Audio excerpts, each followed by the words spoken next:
So this is the Troy Bilt all cleaned up now with the Honda engine on it, GCV160 engine, 5.5 horsepower. This one actually came out nicer than the other one I had. I think it runs much better too.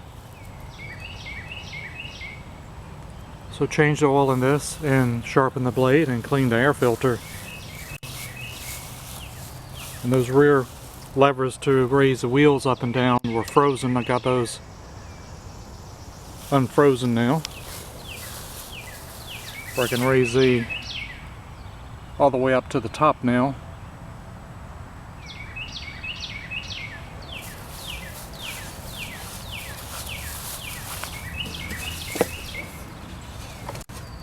And looks really good underneath as well. What a nice lawnmower. Let's give it one final start here. This one starts much better as well with this choke. Choke doesn't start moving once you push the handle down. Not sure what was wrong with the other one. I don't believe that was correct. This one certainly works correctly here. Let's give it a start. And again, it's choked and the handle's tied down and the choke's not moving. Let's see how easy this will be to start.